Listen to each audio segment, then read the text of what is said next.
Welcome back to another episode of Infidelity Tales Lab. We're thankful for your continued viewership. Before we begin, tell us, where in the world are you watching from? We love knowing our global reach. Now, let's dive into today's story. Chapter 1. Calculated Risks. Vincent Keller stared at the quarterly earnings report on his desk. His security firm, Sentinel Shield, had just landed its biggest contract yet, providing comprehensive protection for Phoenix Tech's new quantum computing division. The contract represented everything Vincent had worked for since founding his company 7 years ago. A perfect blend of physical security systems and cutting-edge cybersecurity protocols that nobody else in the industry could match. His office phone buzzed. Mr. Keller, Principal Whitman from Brookfield Elementary, is on line 2. It's about Leo. Vincent sighed, glancing at the framed photo on his desk. Himself, his wife Audra, 10-year-old Nora, and 6-year-old Leo at Disneyland last summer. For smiling faces. The perfect family. Put her through, he said. After a brief conversation about Leo's incident at school, Vincent grabbed his keys. Another fight. The third this month. Something was wrong with his normally even-tempered son, and Vincent was determined to find out what. As he drove to the school, his mind drifted to Audra. They'd met 12 years ago when his security firm was contracted to revamp her father's jewelry business security. Richard Preston had been one of the most respected jewelers in Boston, and Audra had been groomed to take over the family business. Her keen eye for detail and love of precision had captivated Vincent immediately.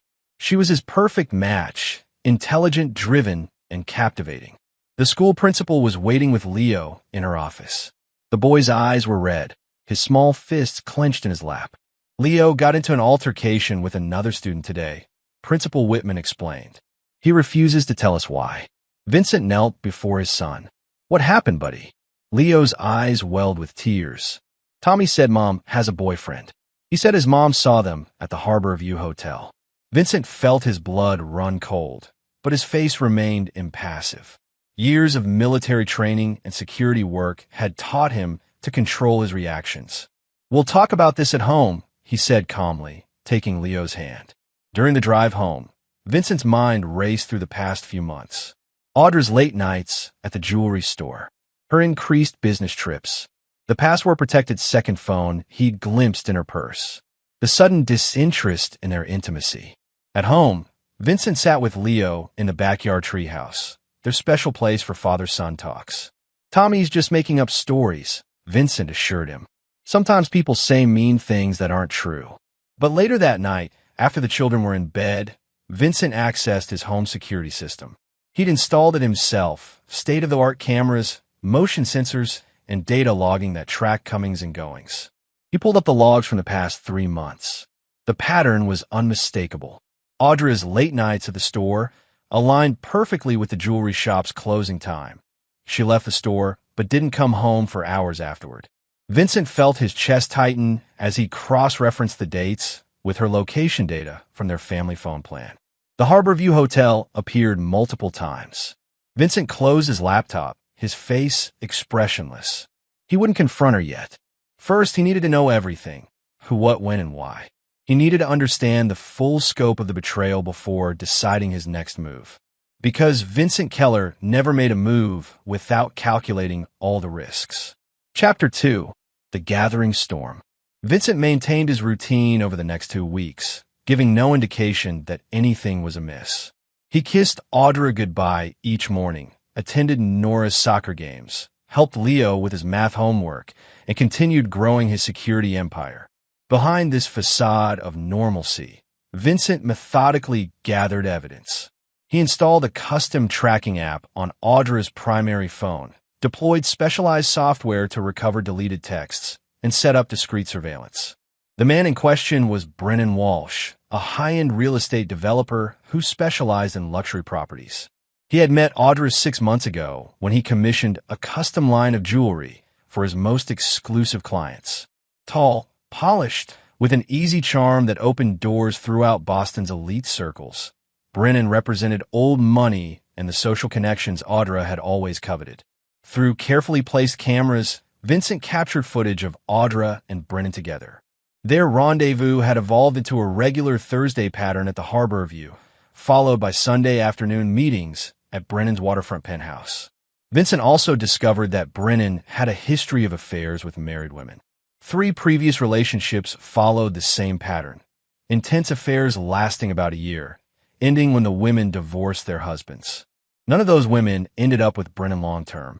One evening, Audra announced she had an emergency at the jewelry store. A special client needed an appraisal that couldn't wait until morning. "Don't wait up," she said, kissing Vincent's cheek. "I might be very late." Vincent nodded, his face betraying nothing. "No problem.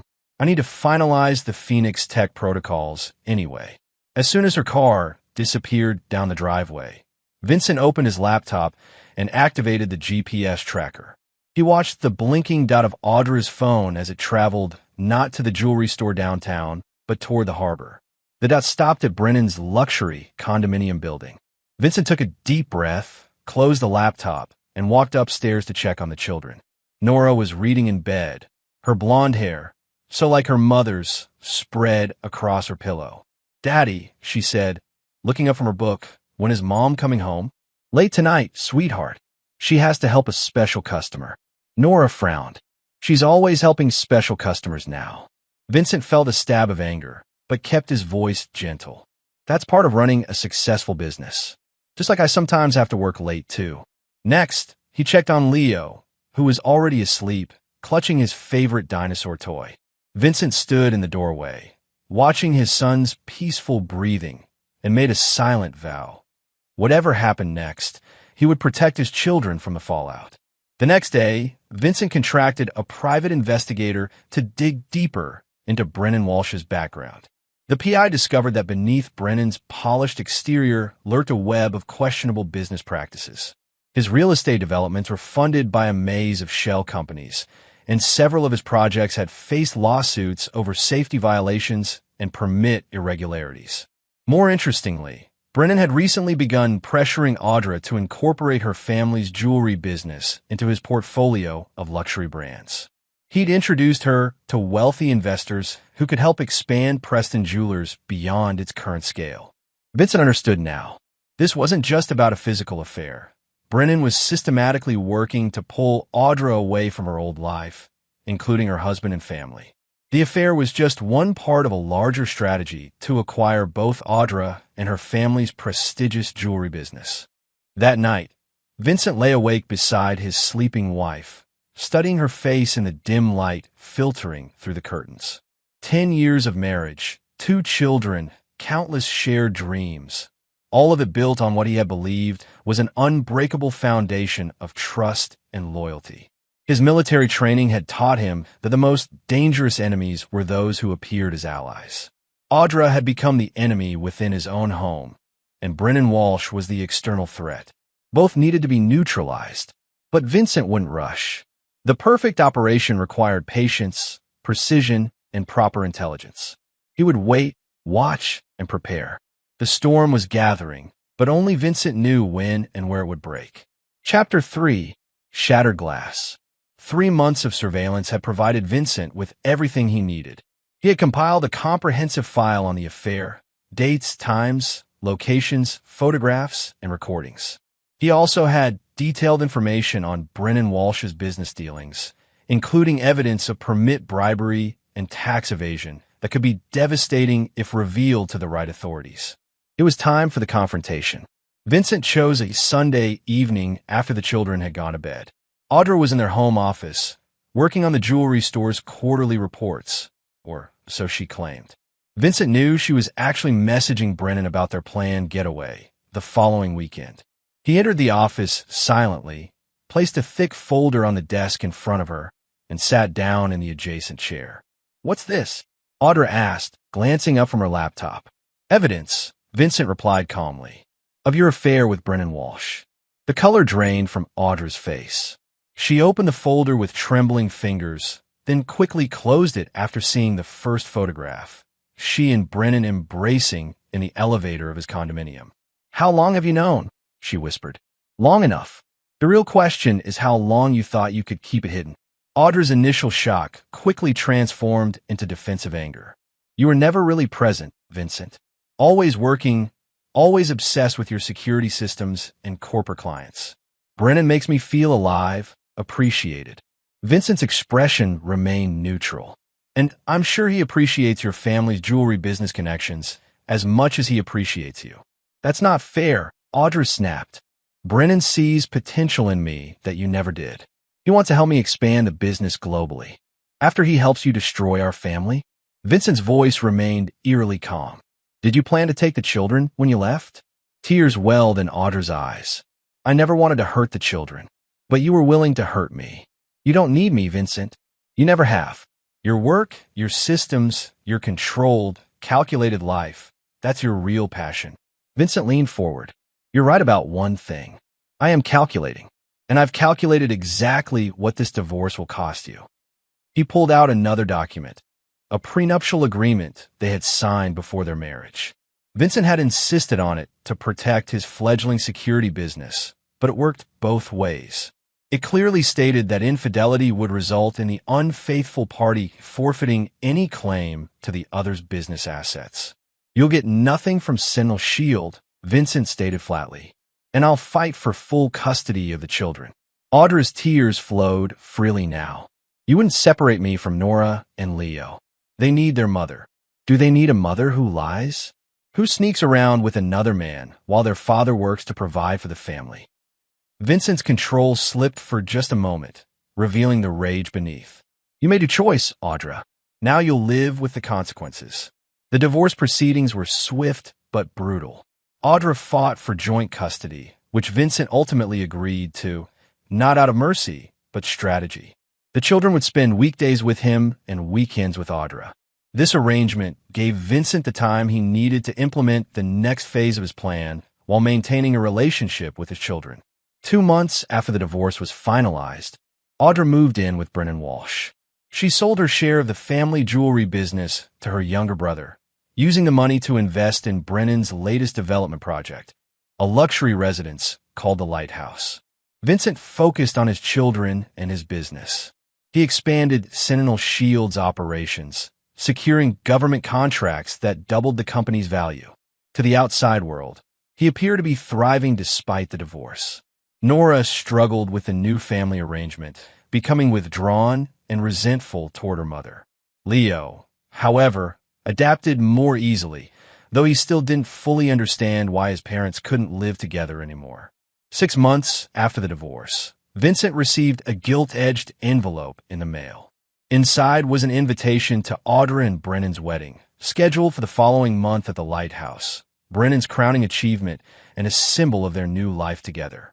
Vincent slipped the invitation into his desk drawer, a slight smile playing at the corners of his mouth. The invitation wasn't a peace offering. It was Audra and Brennan's way of showing that they had won, that they had moved on to bigger and better things. But Vincent knew something they didn't. The game had only just begun. Chapter 4: Foundation of Lies. The sprawling ballroom of the Lighthouse glittered with crystal chandeliers and floor-to-ceiling windows overlooking Boston Harbor. 200 guests in formal attire mingled, celebrating the union of Brennan Walsh and Audra Preston. At the entrance, a magnificent ice sculpture depicted 2 intertwined swans, a symbol of eternal love that would melt away before morning. Vincent stood near the bar, nursing a whiskey. He had come alone, dressed in an impeccable charcoal suit that highlighted his athletic build. Several women had already approached him, intrigued by the handsome, stoic man with penetrating eyes. "I'm surprised you came," said a voice beside him. It was Philip Preston, Audra's brother and the new owner of Preston Jewelers. "For the children's sake," Vincent replied. "They're part of this celebration, too." Philip nodded toward the dance floor, where 10-year-old Nora twirled in a lavender dress, while 6-year-old Leo fidgeted uncomfortably in his suit nearby.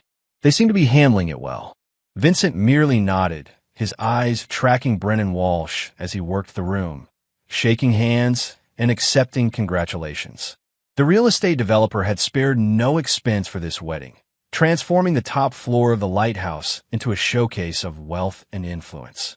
"Mr. Keller." A server approached with a tray of champagne. "The bride requests your presence for the family photos." Vincent followed the server to a secluded terrace where Audra waited in her designer wedding gown. The ocean breeze gently lifted her veil as she turned to face him. "Thank you for coming," she said, "and for bringing the children. It means a lot to me. As I said in my RSVP, I'm here to support Nora and Leo during this transition." Vincent's tone was professional, as if addressing a client rather than his ex-wife. Audra studied his face, searching for any hint of bitterness or anger, but Vincent's expression revealed nothing. "You look well, Vincent. Success is the best revenge. Isn't that what they say?" Before Audra could respond, the photographer called them over for the family portraits. Vincent stood beside his children, smiling appropriately for the camera while maintaining a calculated distance from Audra and Brennan. After the photos, Vincent rejoined a reception. He made small talk with guests, many of whom were prominent figures in Boston's business community.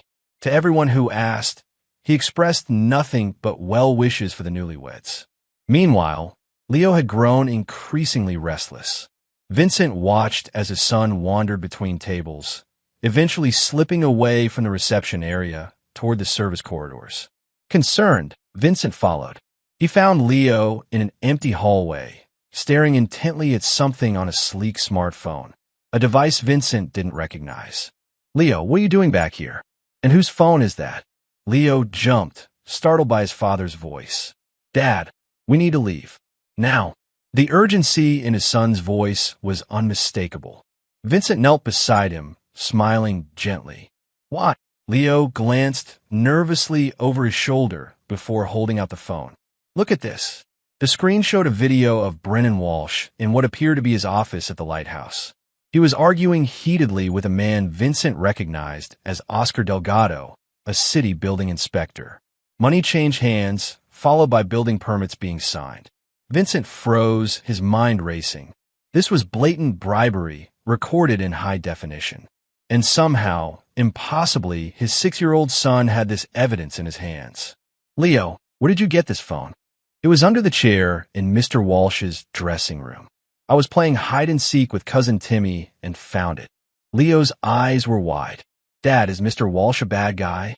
Vincent carefully took the phone, noting that it was an encrypted model, the kind used by those who valued privacy above all else. "Why do you think we need to leave?" "Because that man in the video was here earlier. He saw me coming out of the dressing room and asked if I'd been inside. He looked really mad." Vincent's protective instincts flared. If Delgado suspected Leo had found the phone and seen its contents, the boy could be in danger. "You did the right thing showing me this," Vincent said, pocketing the device. "Let's go find your sister. I think it's time we headed home." As they turned to leave, Vincent spotted a shadow moving at the end of the hallway. Someone had been listening. Vincent gathered both children, making a plausible excuse to Audra about Leo feeling unwell. As they left the lighthouse, he noticed a black SUV pulling away from the curb, following at a discreet distance. Back at his fortified home, Vincent examined the phone more thoroughly. Beyond the bribery video, he found evidence of Brennan's entire corrupt operation. Falsified structural reports, safety violations hidden from inspectors, and substandard materials used throughout the lighthouse's construction. The building where Audra now lived. The building where his children would spend their weekends. The building currently hosting hundreds of wedding guests. Vincent accessed a secure computer system and began downloading the phone's contents. This unexpected windfall of evidence would accelerate his plans significantly, but it also created a new problem. Leo was now potentially in danger. The sound of his security perimeter alarm interrupted his thoughts. The system showed a vehicle stopping outside his gate.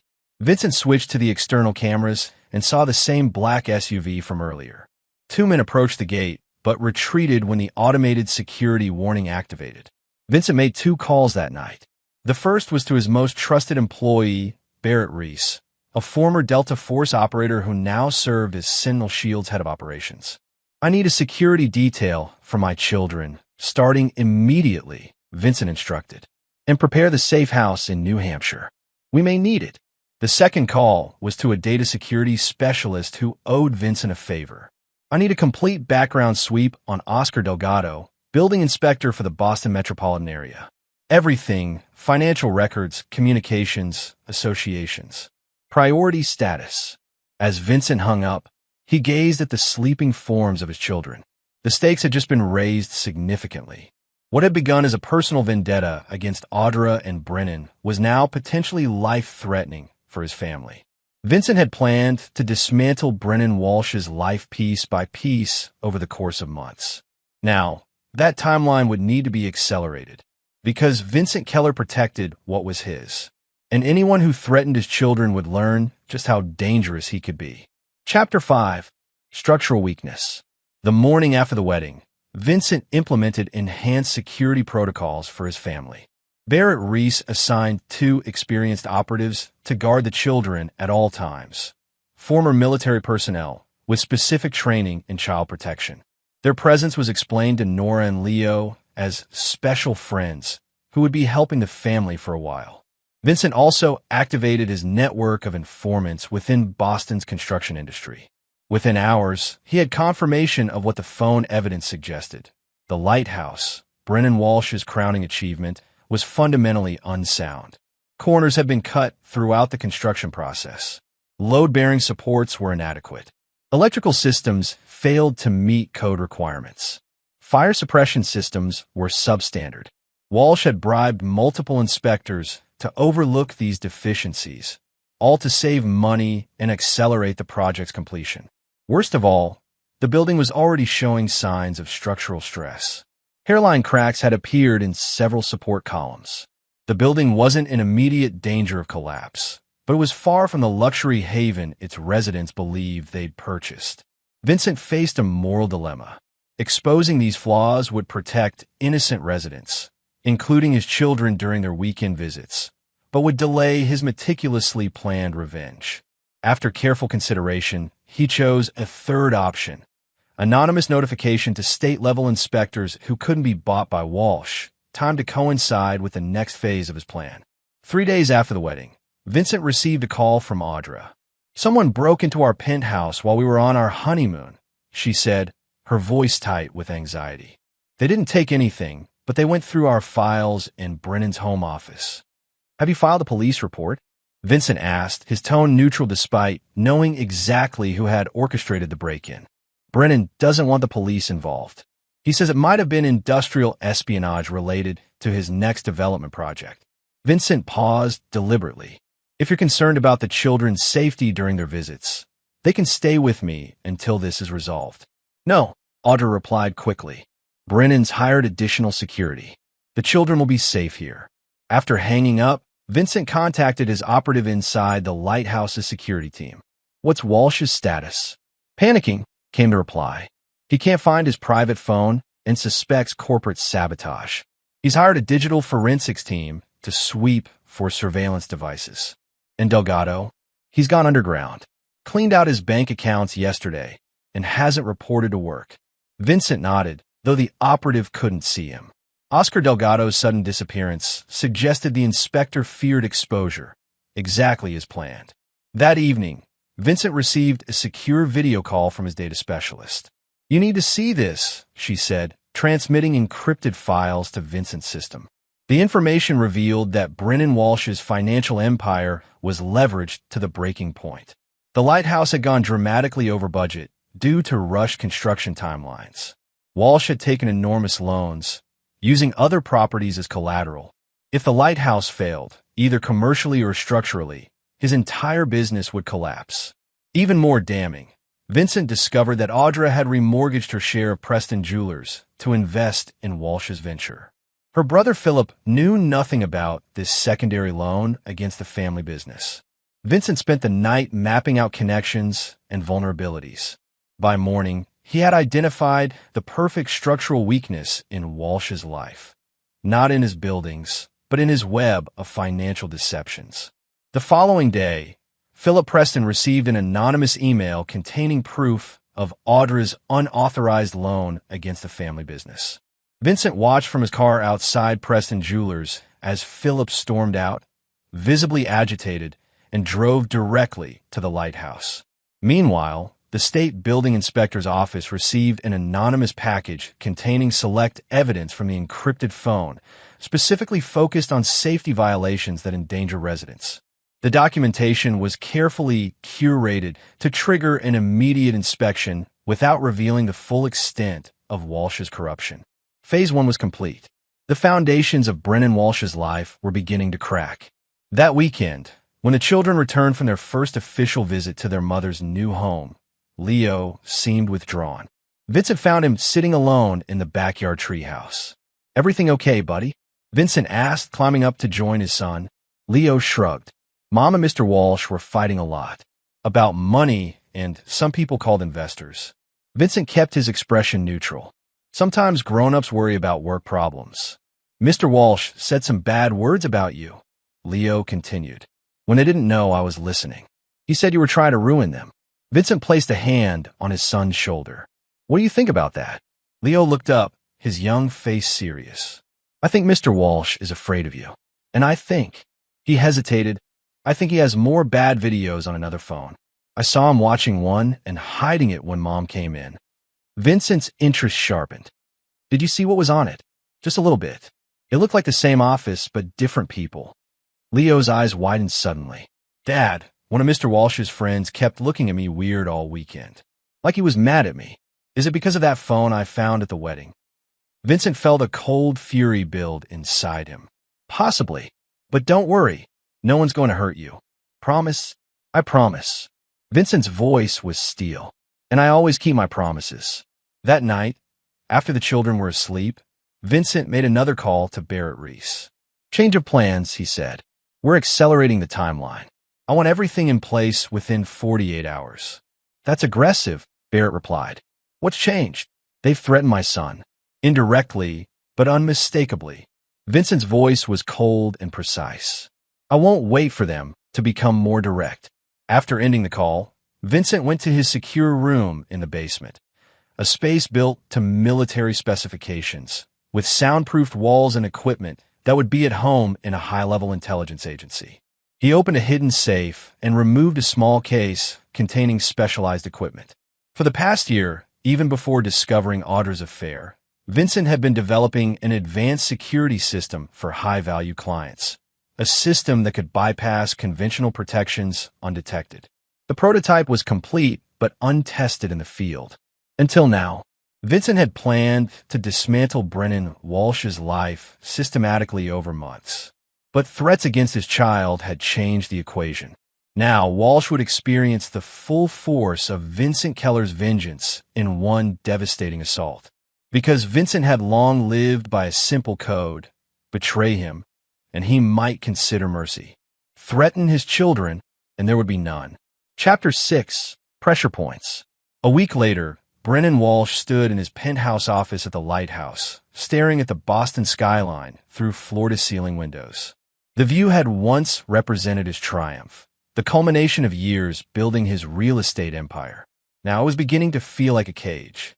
State building inspectors had arrived unexpectedly 2 days earlier, conducting thorough examinations of structural elements, electrical systems, and fire safety protocols.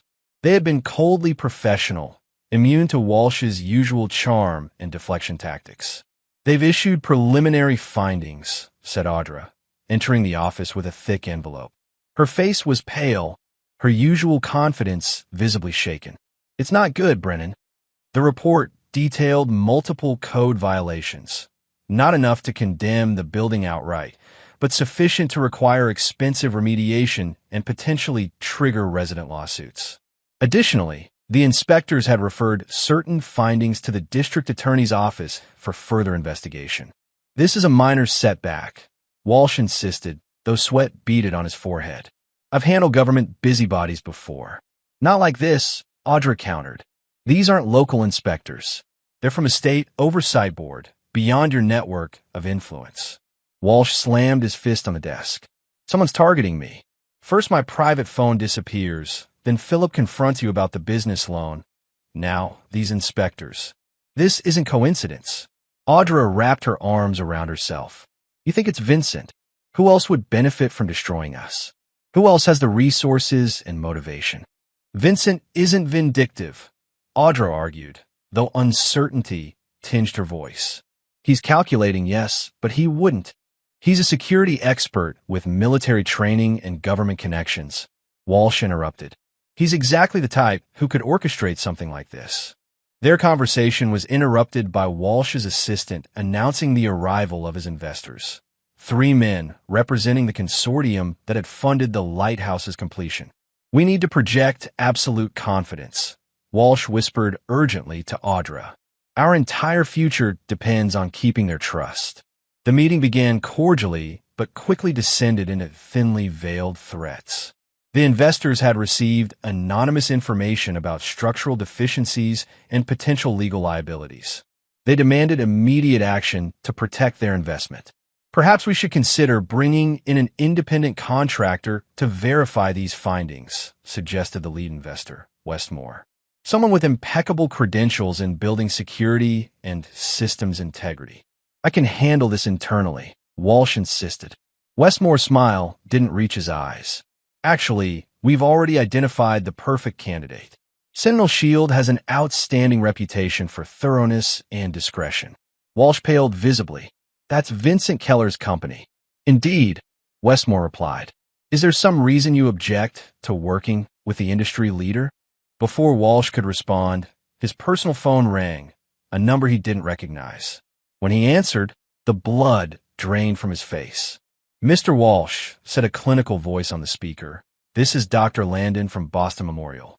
There's been an incident involving Oscar Delgado. Before losing consciousness, he specifically requested we contact you. After ending the call, Walsh turned to find the investors watching him with newfound suspicion. A former associate, he explained weakly. Nothing related to this project, but the damage was done. The meeting ended with the investors imposing strict conditions. Either Walsh cooperate fully with the coming investigation, including the involvement of Sentinel Shield, or they would withdraw their financial support and pursue legal remedies. After they departed, Walsh collapsed into his chair. This is a coordinated attack. Keller is systematically destroying everything we've built. Audra stared out at the darkening sky. I need to protect my children. If what you're saying is true, if Vincent is behind this, then escalating the situation will only make things worse. It's too late for that, Walsh snapped. Don't you see? He won't stop until he's taken everything from us. I should speak with him, Audra suggested. For the children's sake, he might. No, Walsh interrupted. I have my own contingency plans. People who can handle Keller permanently. Audra recoiled. What are you saying? I'm saying I won't be ruined by your ex-husband's vendetta. There are people who owe me favors. People who can make problems disappear. You can't be serious. He's the father of my children. Walsh's expression hardened. You chose me, Audra. You chose this life. Now you need to decide where your loyalty truly lies. Across the city, in his secure control room, Vincent watched the entire exchange through the surveillance system he'd covertly installed in Walsh's office during the break-in. Audra's shocked expression at Walsh's implied threat confirmed what Vincent had suspected. She had never fully understood the man she'd married. Vincent turned to Barrett Reese, who stood silently beside him. Walsh just threatened my life. Barrett nodded grimly. That changes the rules of engagement. Implementation of Phase 2 begins tonight, Vincent instructed. And alert the protective detail for the children. Double coverage, emergency protocols in effect. Barrett hesitated.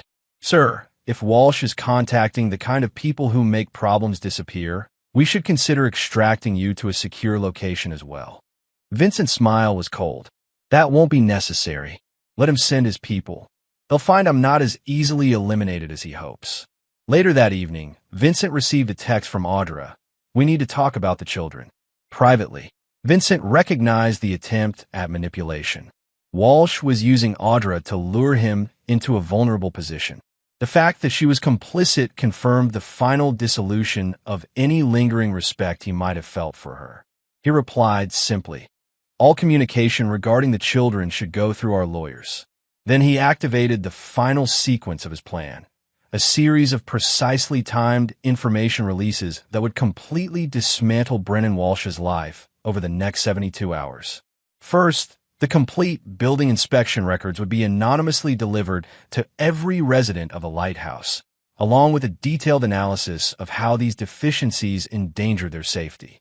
Second, Walsh's investors would receive comprehensive documentation of his financial deceptions, including evidence that he had been simultaneously pledging the same assets as collateral for multiple loans. Third, select journalists would receive evidence of Walsh's history of bribing officials, complete with banking records showing payments. And finally, a specialized data package would be sent to federal prosecutors, containing evidence sufficient to justify a full investigation into Walsh's business practices across multiple states. Vincent had originally planned to release this information gradually over months, allowing Walsh to suffer the slow destruction of everything he valued. But Walsh's threat had changed the calculus. Now, destruction would come all at once, overwhelming and inescapable. As Vincent finalized the automated release sequence, his phone buzzed with a text from an unknown number. The message contained only coordinates and a time, a remote location, midnight. Barrett, looking over Vincent's shoulder, frowned. "It's obviously a trap." "Obviously," Vincent agreed, "which makes it the perfect opportunity to end this conclusively." Barrett's expression showed concern. "Sir, with respect, engaging directly violates every security protocol. We can accomplish our objectives without placing you at risk." Vincent's eyes were cold. "This isn't just about objectives anymore. Walsh threatened my children. That demands a personal response." As he began preparing for the midnight meeting, Vincent received an unexpected call from Philip Preston, Audra's brother. "I need to see you immediately," Philip said, his voice strained. "It's about Audra and the children. Something's wrong." Vincent hesitated only briefly. "Meet me at Sentinel headquarters in 30 minutes. Come alone." The pieces were moving faster now, configurations shifting unpredictably. But Vincent had trained his entire life for exactly this kind of strategic chaos. Because in the end, his opponents were playing a game they barely understood, while Vincent had written the rules. Chapter 7. Collapse. Vincent arrived early at the abandoned shipyard, positioning himself with clear sight lines of the surrounding area. The midnight meeting was indeed a trap, just as he had expected, but not the crude ambush Walsh had planned. Through thermal imaging equipment, Vincent detected 5 armed men concealed among the shipping containers. Their positions formed a classic kill box, a tactical arrangement designed to eliminate a target with overlapping fields of fire. Amateur work. Predictable. Vincent activated his phone and accessed a secure application. On the screen, a 3D rendering of the lighthouse appeared, with critical stress points highlighted in red. With a single command, he could trigger the release of all the accumulated evidence against Walsh. With another, he could activate the specialized equipment he had planted throughout the lighthouse during the security inspection conducted by Sentinel Shield operatives. But Vincent waited. Timing was everything. His earpiece crackled. "Sir, we have movement at the south entrance." 2 vehicles approaching. The first car parked at a distance. Brennan Walsh emerged, scanning the surroundings nervously. The second vehicle, an unmarked van, positioned itself closer to the hidden gunman. Vincent smiled coldly. Exactly as anticipated, he pressed a button on his phone, sending a pre-recorded message to Walsh's phone. "Look up." As Walsh frantically searched the darkness above him, powerful spotlights suddenly illuminated the entire area. Simultaneously, the sound of multiple police sirens filled the air. The hidden gunmen broke cover, running for their vehicles. Walsh stood frozen in the harsh light, suddenly exposed and vulnerable. Vincent spoke into his communication device. "Execute." The unmarked van's side doors slid open, revealing not hired killers but Barrett Reese and a team of former military operatives wearing body cameras.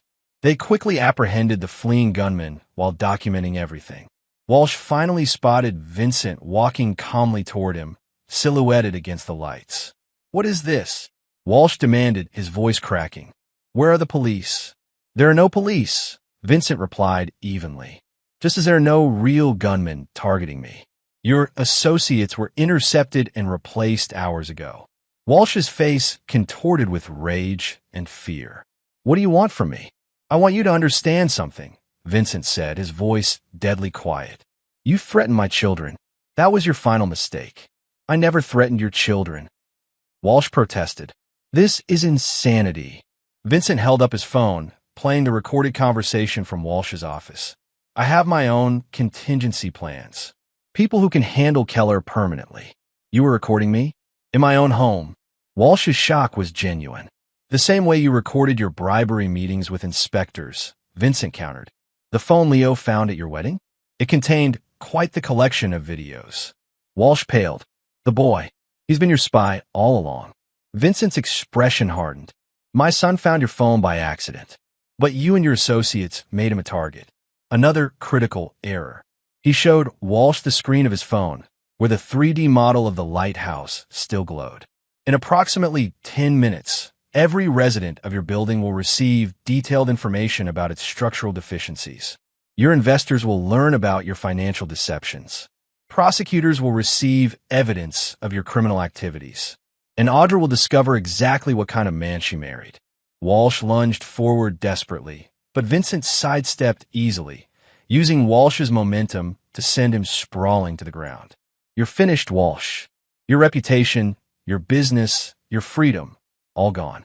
Vincent's voice remained unervingly calm. Not because you took my wife, she made her choice, but because you threatened my family. As Walsh struggled to his feet, Vincent delivered his final blow. Oh, and Philip knows everything now. About Audra remortgaging Preston Jewelers, about your plan to absorb the business after bankrupting it. He's already filed for an emergency injunction to protect the family assets. Walsh's face crumpled as he realized the full extent of his defeat. You can't do this. Those building modifications can be explained. The financial arrangements were complex but legal. I have lawyers. What you have, Vincent interrupted, is approximately 9 minutes to decide how you want this to end. You can run, though I wouldn't recommend it. You can face the consequences of your actions. Or you can try to mitigate the damage by cooperating fully with authorities. Walsh's phone began ringing incessantly. Investors, business partners, lawyers, all simultaneously discovering his betrayals. Why? Walsh whispered, suddenly looking older and smaller. Why not just expose me? Why this elaborate game? Vincent studied him dispassionately. Because I wanted you to experience exactly what you inflicted on others. The slow realization that everything you built was founded on lies. The helplessness of watching it all collapse around you. The knowledge that you brought this on yourself. As Walsh sank to his knees, Vincent turned and walked away, leaving him surrounded by the ruins of his life. Back in his vehicle, Vincent confirmed the automated release of all evidence packages. Then he made one final call. It's done, he told Barrett. Proceed with Phase 3. Because while Walsh's destruction was nearly complete, Audra's reckoning had only just begun. Chapter 8. Fault Lines. The Preston family estate stood on a cliff overlooking the Atlantic, a Victorian mansion that had witnessed 5 generations of family history. Tonight, it would witness the final unraveling of Audra Preston's carefully constructed facade. Philip Preston had arranged an emergency family meeting under the pretense of discussing the jewelry business's future. The actual agenda was far more consequential. Vincent arrived precisely on time, noting the security personnel discreetly positioned around the property, his own people, integrated with the Preston family's regular security detail. Nothing would happen tonight that he hadn't anticipated. Inside, the family had gathered in the wood-paneled library. Audra sat rigidly beside her mother, Eleanor Preston, the family matriarch. Philip stood by the fireplace, his expression grim. Various aunts, uncles, and cousins filled the remaining seats, all sensing the unusual tension in the room. Notably absent was Brennan Walsh, who was currently being interviewed by federal agents regarding construction fraud and bribery allegations that had mysteriously surfaced hours earlier. When Vincent entered, Audra's eyes widened in shock. What is he doing here? This is a family meeting. Vincent is here at my invitation, Philip stated firmly. What we're discussing tonight affects him and his children directly. Eleanor Preston straightened in her chair. At 72, she remained the family's moral authority and keeper of its legacy. What exactly are we discussing, Philip? Your message suggested some urgent threat to the business. Philip nodded solemnly. Not just to the business, Mother. To our entire family legacy. He removed a folder from his desk and distributed documents to everyone present. These papers show that Audra secretly took out a second mortgage on her share of Preston Jewelers, without board approval or family knowledge. Gasps and murmurs filled the room as family members examined the evidence. Further, Philip continued. She invested that money in her husband's real estate development, the Lighthouse, a project now under criminal investigation for safety violations, permit fraud, and financial irregularities. All eyes turned to Audra, whose face had drained of color. Is this true? Eleanor demanded. Audra's composure cracked. It was a temporary measure. Brennan needed additional capital to complete the project. Once it was successful, I would have restored everything, without telling any of us. Philip interrupted. Without considering the risk to a business that supported this family for generations.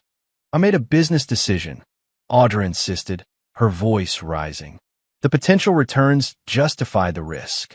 Eleanor's expression hardened. We don't gamble with the family legacy, Audra. That has always been our principle. This isn't about business principles, Audra snapped. This is about Vincent poisoning all of you against me. Vincent, who had remained silent until now, spoke quietly. I provided Philip with information he had a right to know. Nothing more. Liar. Audra stood, trembling with rage. You've orchestrated this entire situation. The building inspections, the investor panic, the criminal investigation. It's all your revenge for my leaving you. Philip shook his head. Audra, Vincent didn't create false building violations or invent financial irregularities. Those existed because of choices you and Brennan made. You don't understand, Audra insisted. Brennan had a vision, a development that would revolutionize luxury living in Boston. Yes, there were shortcuts, but every major project has them. Eleanor's voice cut through the room like ice. Shortcuts. Is that what we're calling fraud now? She turned to Philip. What's the extent of our exposure? If the Lighthouse fails, which seems increasingly likely, we stand to lose not just Audra's investment, but potentially the entire business due to the terms of her secret loan. Vincent observed the family's reactions, shock transforming into anger, directed primarily at Audra. This was the reckoning he had planned from the beginning. Not just Walsh's destruction, but Audra's complete loss of her family's respect and trust. There is another matter we need to discuss, Vincent said, addressing the entire family. The safety of my children during their custody visits with Audra. Audra's head snapped up. You will not use this situation to take my children from me. I'm not trying to take them from you, Vincent replied calmly. I'm ensuring their safety given that Brennan Walsh is now under criminal investigation and has demonstrated a willingness to employ dangerous individuals. He explained Walsh's implied threat against him and the planned ambush at the shipyard, carefully omitting his own role in setting up the trap. Eleanor turned to Audra, her expression a mixture of disappointment and disbelief. You married a man who would resort to violence? He was desperate. Audra cried. Vincent was systematically destroying everything we'd built. So you're not denying it, Philip said quietly. Audra faltered, suddenly realizing the corner she'd backed herself into. I didn't know the details of Brennan's plans, but Vincent has been targeting us from the beginning. And why would he do that? Eleanor asked. Because you betrayed your marriage vows? Or because you involve your children in a relationship with a man of questionable character and ethics? The meeting continued for another hour, with the family methodically dismantling Audra's defenses. Eventually, they reached several decisions. First, Audra would be removed from the Preston Jewelers board immediately, with her shares placed in a family trust. Second, she would agree to supervised visitation with the children until Brennan Walsh's legal situation was resolved. Third, she would cooperate fully with authorities investigating the Lighthouse's financial and safety issues to help mitigate damage to the family name. As the meeting concluded, family members filed out, few making eye contact with Audra. Only Eleanor remained, sitting regally in her chair as Audra stood desolate by the fireplace. Vincent prepared to leave, his objectives accomplished, but Eleanor's voice stopped him. "Mr. Keller, a moment, please." Vincent approached the family matriarch respectfully. Despite everything, Eleanor Preston commanded deference. "You orchestrated this entire scenario, didn't you?" she asked, her voice pitched for his ears alone. Vincent met her gaze steadily. "I merely ensured that the truth came to light." Eleanor studied him with shrewd eyes. "The timing, the precise unveiling of evidence, the calculated destruction of both my daughter's marriage and her standing in this family. That goes beyond revealing truth. That required planning, patience, a willingness to be ruthless." "Perhaps," Vincent acknowledged without elaboration. "My daughter betrayed you," Eleanor continued. "She broke vows and pursued self-interest at the expense of family. For that, she deserved consequences." The elderly woman's expression hardened. "But remember this, Mr. Keller. Those children are still Preston's. They are part of this family's legacy. Whatever happens between you and my daughter, those children will always have a place here." Vincent inclined his head slightly. "I would never separate them from their heritage. Mrs. Preston, see that you don't." Eleanor's tone made it clear the conversation was over. As Vincent left the estate, he found Audra waiting by his car, her eyes red from crying, but her posture defiant. "Are you satisfied now?" she demanded. "You've taken everything from me. My husband, my family, my business, and now you're trying to take my children. You took those things from yourself, Audra," Vincent replied evenly. "Every choice had consequences. You just refused to see them." "I made one mistake," she whispered. "Falling for Brennan's charm, believing in his vision. Does that justify destroying my entire life?" Vincent regarded her dispassionately. "The mistake wasn't falling for Walsh. It was betraying the people who trusted you, your family, your children, me. It was placing your desires above your responsibilities." "And you've never made mistakes?" Audra challenged. "You were cold, distant, always working. You treated our marriage like another security system to be designed and maintained." "Perhaps," Vincent acknowledged. "But I never betrayed you. I never lied to you. I never placed you or our children in danger." Audra's shoulders slumped in defeat. "What happens now?" "Brennan will likely face criminal charges. The lighthouse will be renovated to address safety concerns or possibly condemned. Your family will protect what remains of their business." Vincent's voice softened marginally. "And our children will continue to need both their parents, though under different circumstances than before. You won't try to take full custody? Not if you demonstrate that you can provide a safe, stable environment separate from Walsh and his legal troubles." Vincent's expression remained unreadable. "But understand this. If you ever again place our children in a situation that threatens their well-being, there will be no second chances." As Vincent drove away, leaving Audra standing alone in the moonlight, he felt no triumph or satisfaction, only the cold certainty that justice had been served. Not by courts or laws, but by his own hand. Because Vincent Keller had always understood a fundamental truth: true justice wasn't blind. It was calculating, patient, and when necessary, utterly merciless. Chapter 9, Bedrock. 6 months later, Vincent stood on the observation deck of his newly completed office tower in downtown Boston. The building represented Sentinel Shield's expansion beyond security services into secure architectural design, a venture that had doubled the company's valuation. From his height, he could see the lighthouse in the distance. The once prestigious address was now surrounded by construction equipment as extensive renovations addressed its structural deficiencies. Most of the original residents had fled, accepting losses on their investments rather than risking their safety. Brennan Walsh had pleaded guilty to multiple charges of fraud, bribery, and safety violations. His sentencing was scheduled for the following month, with prosecutors recommending 15 years in federal prison. His business empire had collapsed completely, with creditors fighting over the remains. Preston Jewelers had survived, though with significant restructuring. Philip had proven himself a capable leader, restoring the family's confidence and stabilizing the business. and Audra. She had moved into a modest apartment near her mother's estate. After initially fighting the supervised visitation requirements, she had eventually accepted the restrictions and focused on rebuilding her relationship with her children. She had found work managing a small art gallery, a return to her first passion before the jewelry business had claimed her. Vincent's phone buzzed with a message from Barrett Reese. They've arrived. He took the private elevator to the building's secure residential level, where his new penthouse occupied the entire floor. The children had rooms decorated to their specifications, with Leo's featuring a space theme and Nora's designed around her growing interest in architecture and design.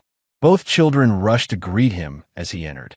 At 11, Nora was showing signs of the poised young woman she would become.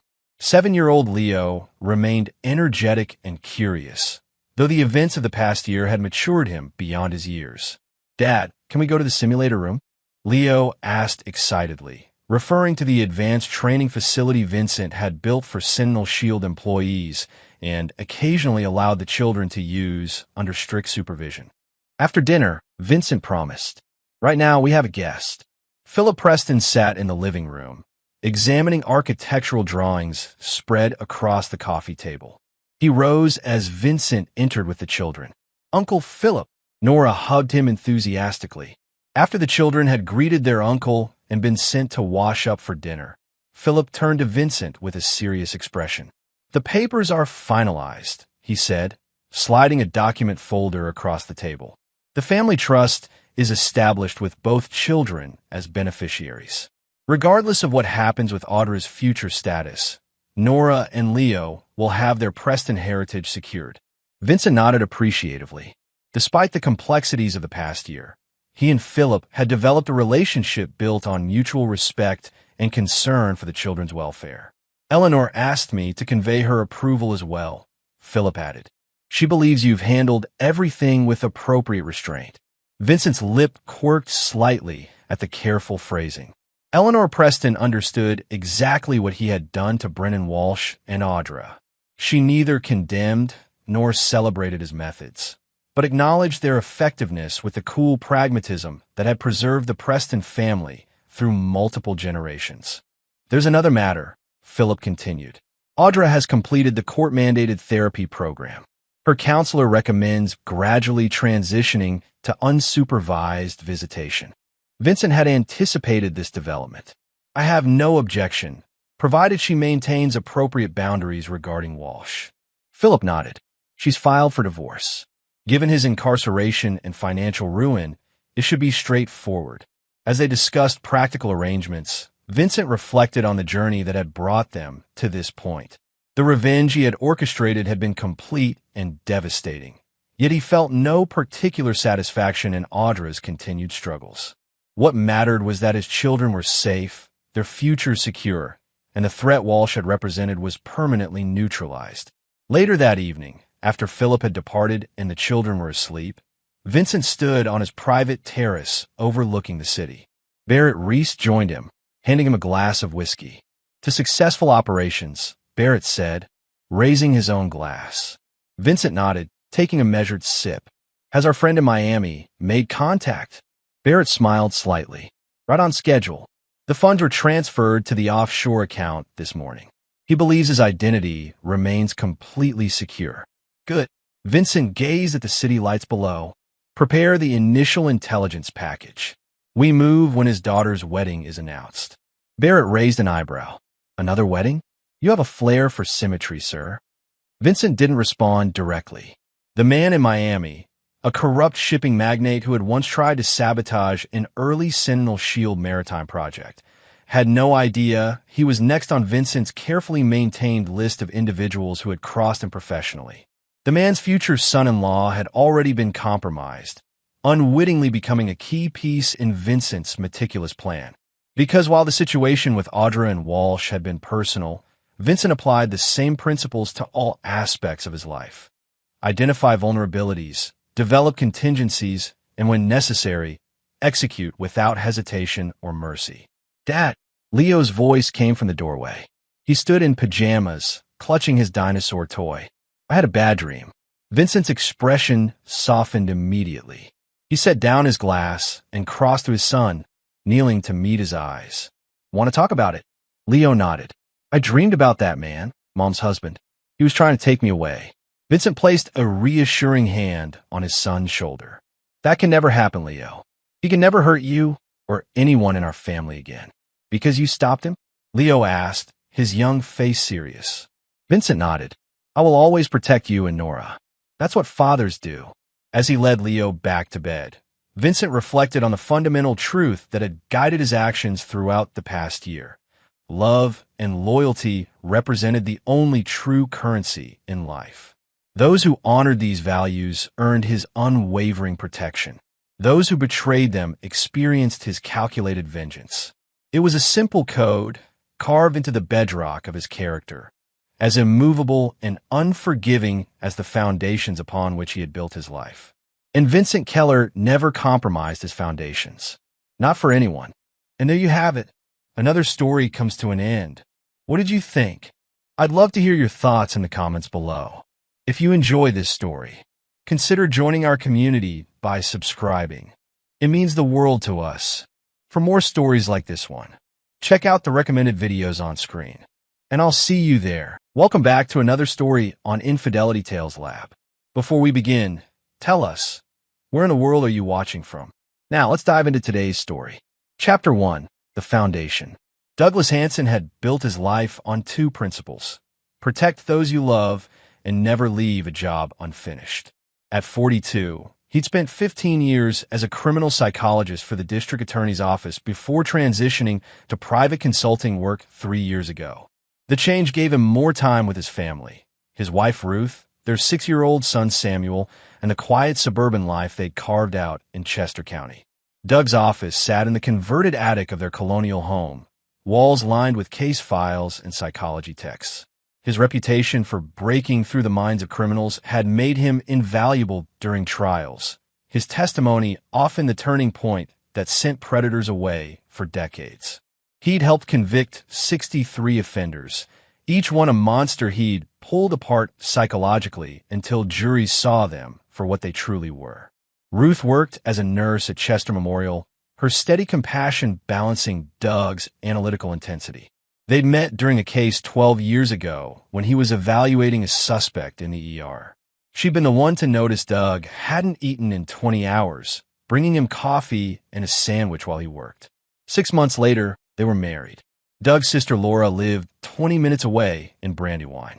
A single mother since her divorce 3 years ago, she raised her 12-year-old daughter Stephanie with fierce independence.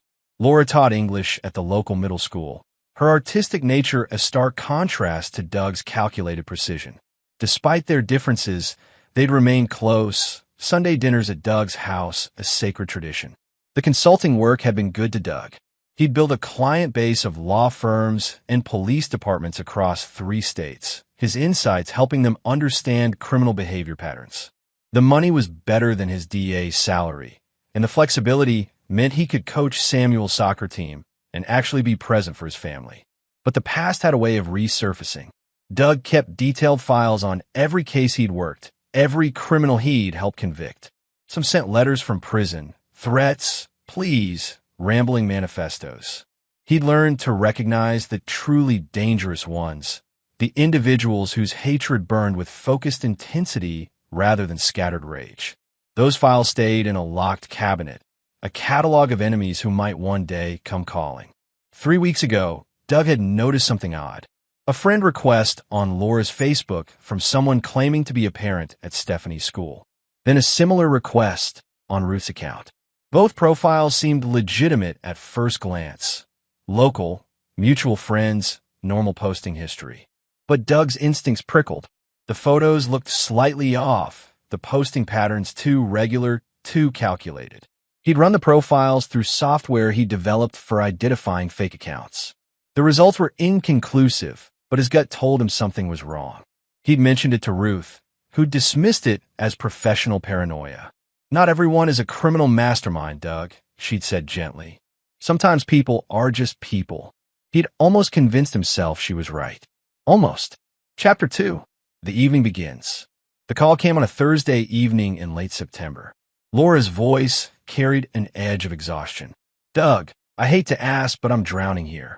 Parent-teacher conferences ran late, and I've got 3 essays to grade for tomorrow. Any chance you could watch Stephanie tonight? Of course, Doug said, Samuel already tugging at his sleeve with excitement. His son adored his older cousin, following her around like a devoted puppy whenever they were together. Bring her over. Ruth's working a double shift, so it's just us anyway. Laura arrived 30 minutes later, Stephanie trailing behind with her backpack and phone clutched in her hand. The girl had grown 3 inches over the summer, all awkward limbs and self-consciousness. Her blonde hair hung in front of her face like a curtain, and she barely made eye contact when Doug hugged her hello. You okay, Steph? Doug asked, noting the tension in her shoulders. Fine, she mumbled, the universal teenage response that meant anything but. Laura kissed her daughter's forehead. I'll be back by 10. Thanks again, Doug. You're a lifesaver. She paused at the door. Oh, and she's been on that phone constantly. Might want to limit screen time. After Laura left, Doug set up the kids with pizza in the living room. Samuel immediately launched into a detailed explanation of his latest Lego creation, while Stephanie picked at her food, her eyes drifting to her phone every few seconds. Big plans online tonight? Doug asked, keeping his tone light. Stephanie's head snapped up, color flooding her cheeks. What? No, just friends. The micro-expression lasted less than a second, fear flickering across her features before being suppressed. Doug's professional instincts activated instantly. That wasn't normal teenage defensiveness. That was the look of someone hiding something significant. Steph, if something's going on. Nothing's going on. She stood abruptly. Can I go to the bathroom? Doug watched her flee upstairs, phone clutched tightly in her hand. Samuel looked up from his pizza. Stephanie's acting weird, Dad. Yeah, buddy. She is. For the next hour, Doug tried to engage both kids in a board game, but Stephanie remained distracted, jumping every time her phone buzzed. She excused herself twice more, each time returning with red-rimmed eyes and a forced smile. At 8 o'clock, Samuel challenged Stephanie to a race in the backyard. Doug watched from the kitchen window as his son darted between trees, laughing wildly. Stephanie followed more slowly, and Doug saw her pause by the fence, pulling out her phone again.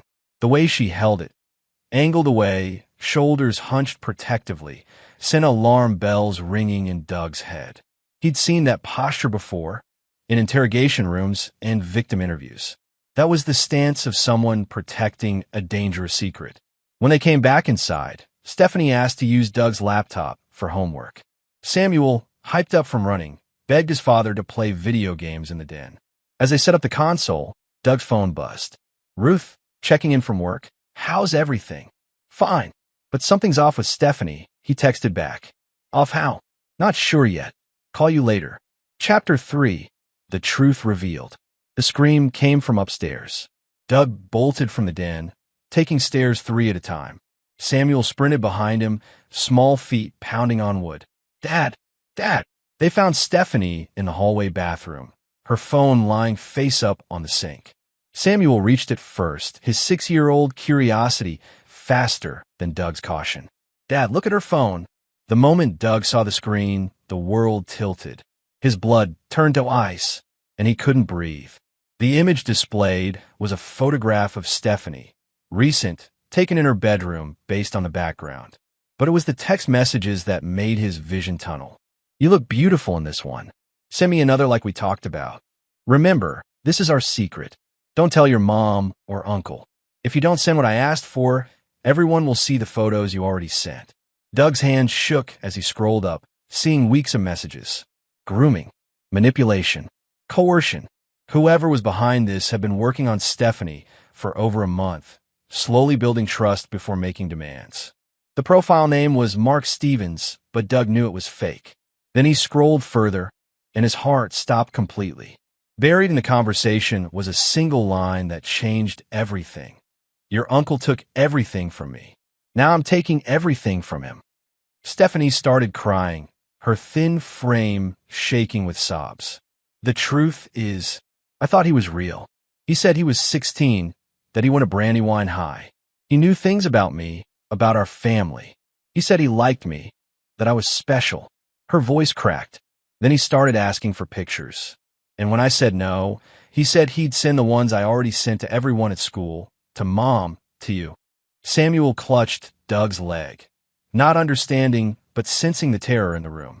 Doug's mind raced through possibilities, connecting dots with terrifying speed.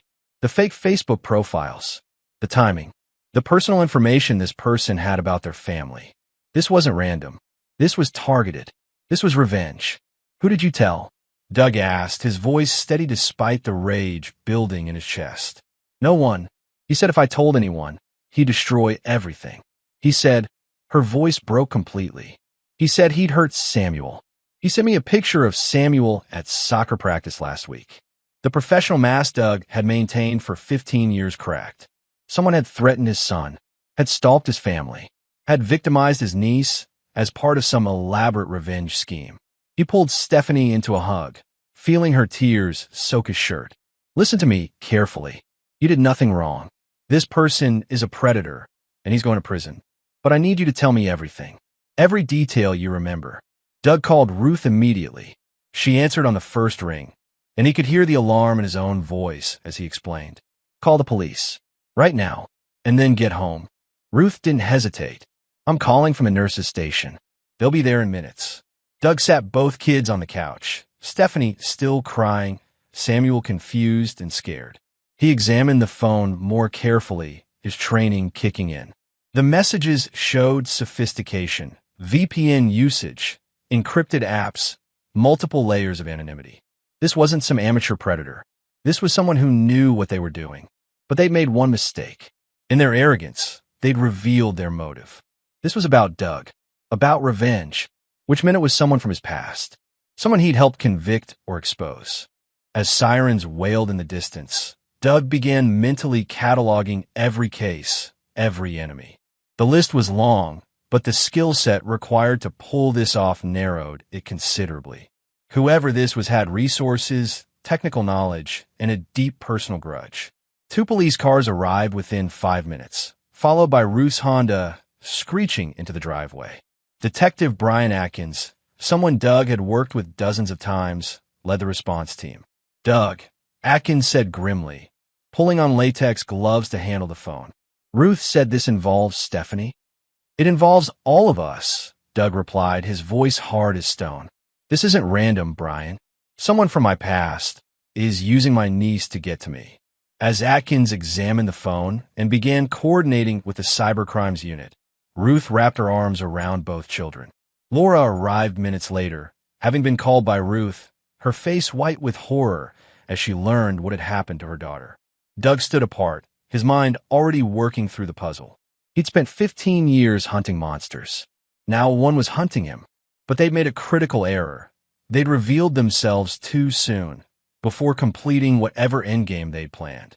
And Douglas Hansen never left a job unfinished. Chapter 4. The Investigation. The Hansen house transformed into a command center overnight. Detective Atkins set up in Doug's home office. Cybercrimes specialist Johanna Sprague hunched over multiple laptops, and a victim's advocate spoke softly with Stephanie in the living room. Laura sat beside her daughter, gripping her hand like a lifeline. The single mother's usual confidence had shattered, replaced by raw guilt. How did I miss this? I'm her mother. I should have seen something. Ruth squeezed Laura's shoulder. These predators are professionals. They know how to hide. Doug stood at the window, watching dawn break over the neighborhood. He hadn't slept, couldn't sleep. His mind was running through 15 years of cases, cataloging enemies who might have the capability and motive for this kind of revenge. Atkins emerged from the office, exhaustion etched on his face. The accounts sophisticated. Multiple VPN layers, disposable email, burner payment method for the messaging app. Sprague says whoever set this up knows their way around digital forensics. That narrows it down, Doug said. Most of the people I helped convict were street-level criminals or crime bosses.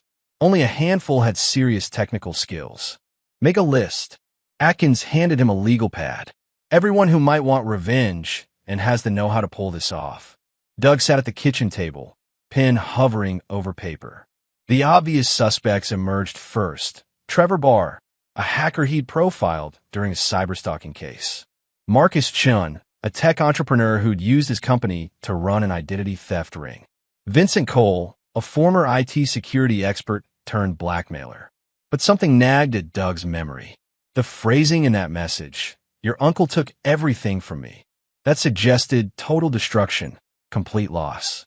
Most of his cases resulted in prison time, but only a few had led to total ruin. Sprague found something. Atkins called out, "You need to see this." In the office, Johanna pointed to her screen. The predator got sloppy. One of the photos he sent Stephanie, the one supposedly proving he was at Brandywire High, has metadata that wasn't fully scrubbed. It's from 5 years ago, taken in Delaware County. Doug leaned closer, studying the image. A high school hallway, generic enough to seem convincing. But Johanna was right. The timestamp was wrong, the location wrong. "Can you triangulate where in Delaware County?" Doug asked. "Working on it. The GPS coordinates were partially corrupted, but I can narrow it down to maybe a 3-mile radius." Johanna's fingers flew across the keyboard. "Give me an hour." Doug returned to his list, this time adding notes about each suspect's location and current status. Trevor Barr was still in federal prison in Ohio, scratched off. Marcus Chun had been deported to Taiwan after serving his sentence. Unlikely. Vincent Cole had died in a prison fight 2 years ago. Definitely not him. That left the deeper cuts, cases that hadn't made headlines but had destroyed lives completely. Doug closed his eyes, forcing himself back through the memories. Then it hit him, the Proctor case. 7 years ago, Doug had been called in to evaluate Richard Proctor, a computer science teacher at a private school in Delaware County. Proctor had been accused of inappropriate relationships with students, but he'd been clever, leaving no direct evidence. The school board was ready to dismiss the allegations as student fabrications. Doug had spent 3 days with Proctor conducting psychological evaluations. He'd recognized the signs, the narcissism masked as charisma, the boundary violations disguised as mentorship, the predatory patience. Doug's testimony had been damning. He'd outlined exactly how Proctor groomed his victims, the psychological patterns that marked him as a dangerous predator. The DA had used Doug's profile to get a warrant for Proctor's computers. They'd found everything: hidden cameras in his classroom, encrypted files of student photos, chat logs spanning years. Proctor had been sentenced to 25 years. His wife had divorced him. His 2 children had changed their names. His entire life had imploded. Took everything from him. "Atkins," Doug called out, urgency sharpening his voice. "Pull the files on Richard Proctor. Convicted 7 years ago on multiple counts of child exploitation." Atkins was already typing. "Richard Proctor, showing he's incarcerated at SCI Phoenix. Check if he's actually there." Now, 10 minutes later, Atkins's face went pale. He was transferred to a minimum security facility 6 months ago for good behavior. And 3 weeks ago, he walked away from a work release program. There's an active warrant, but he's in the wind. The timeline matched perfectly. The Facebook friend requests had started 3 weeks ago. The grooming of Stephanie had begun right after Proctor's escape. Johanna looked up from her computer. "About a hit on that location. The photo metadata narrows to an area near Chester, specifically around the old industrial park on Route 352. Doug's blood ran cold. That's 2 miles from here. He's been close this whole time. Ruth had been listening from the doorway. Doug, if he escaped 3 weeks ago and has been watching us, stalking Stephanie, what was his endgame? Doug's mind raced through the psychology of revenge, the escalation patterns of predators. He wanted to hurt me the way I hurt him, destroy my family from the inside out. Stephanie was just the beginning. He'd planned to expose the photos, ruin her reputation, tear Laura apart with guilt, then probably go after Samuel next. "Jesus," Atkins muttered. "But we found out too soon," Doug continued, the pieces falling into place. He'd barely started phase 1 when Stephanie broke down. He's not done. He's going to escalate now that his plan's blown. As if on cue, Doug's phone buzzed. An unknown number. A text message with a single photo attachment. It was Samuel, taken through their living room window. Taken within the last hour, judging by the morning light. The accompanying message was simple: your turn to lose everything. Chapter 5. The hunter becomes hunted. He's watching us right now, Doug said, his voice eerily calm despite the rage coursing through his veins. He showed the phone to Atkins, who immediately barked orders into his radio. Within minutes, patrol units began sweeping the neighborhood. Atkins ordered everyone away from windows while tactical units established a perimeter. But Doug knew it was futile. Proctor had been 3 steps ahead this entire time. He wouldn't be caught sitting in a car with binoculars. Ruth pulled Samuel close, her nurse's composure finally cracking. How is this happening? How does he keep getting near us? Doug studied the photo again, analyzing angles and distances. The shot was taken from across the street, probably from the abandoned Kellerman house that had been on the market for 6 months. High ground, good sight lines, easy escape routes through the backwoods. He's not just watching, Doug said. He studied us. Our routines, our blind spots, our vulnerabilities. He spent weeks planning this. Johanna was already working her magic on a new photo. No metadata this time. He learned from his mistake. But the image quality suggests a decent camera, probably telephoto lens. And look here, she zoomed in on a reflection in the window. That's a vehicle, dark-colored, possibly a van or SUV. Laura emerged from the living room, having finally gotten Stephanie to sleep with medication from Ruth's emergency kit. Doug, what do we do? How do we stop him? The question hung in the air. Traditional law enforcement was reactive. Wait for the predator to make a move, then respond. But Proctor had already proven he could slip through police nets. He'd been evading capture for 3 weeks, while orchestrating an elaborate revenge plot. Doug made a decision that went against every professional instinct he developed. I'm going to draw him out. Absolutely not, Atkins said immediately. You're not bait, Doug. We'll increase patrols, put your family in protective custody. And he'll wait. He's patient. You read his file. He spent years grooming victims before making a move. He'll disappear, regroup, and come back when we've lowered our guard. Doug's eyes were hard. No, we end this now. Ruth grabbed his arm. Doug, this man is dangerous. He's already proven he'll target children to get to you, which is exactly why I need to give him a better target. Me. The psychology was clear in Doug's mind. Proctor's entire revenge plot was built on a foundation of narcissistic injury. Doug had exposed him, destroyed his carefully constructed facade, taken away everything he valued. The predator's ego demanded that Doug suffer similarly, watching his family destroyed before his own fall. But that same ego was Proctor's weakness.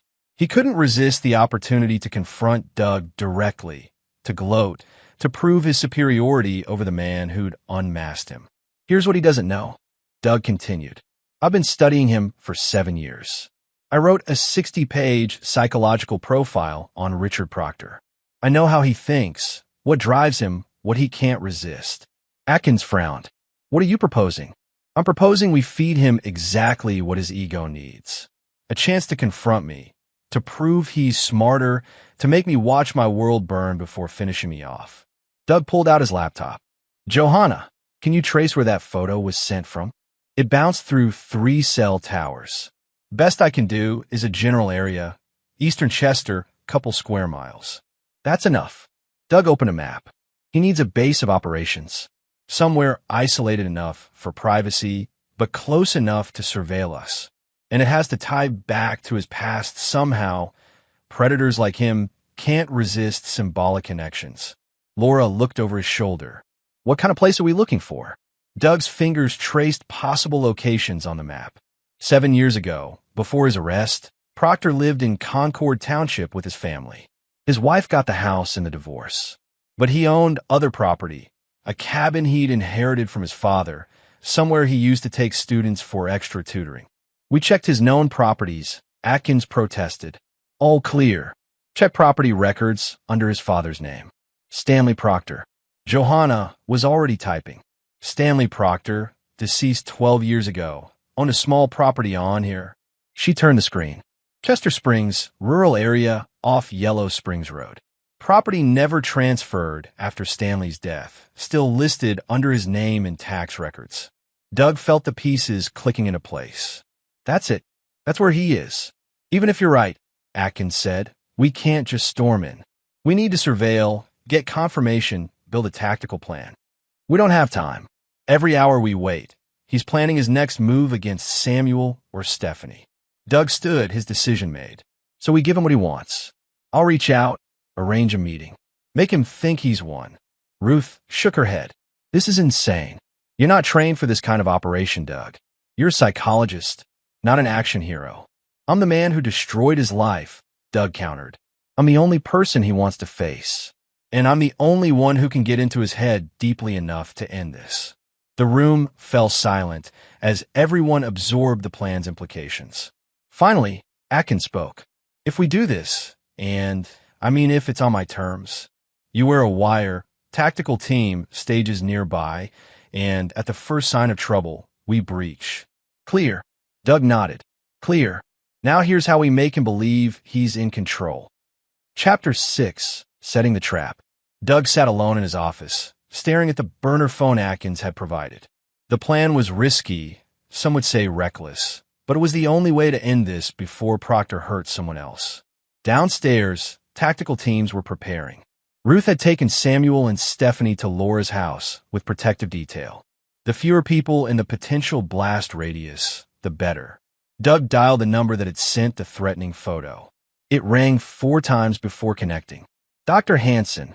Richard Proctor's voice was smooth, cultured, exactly as Doug remembered from the interrogations 7 years ago.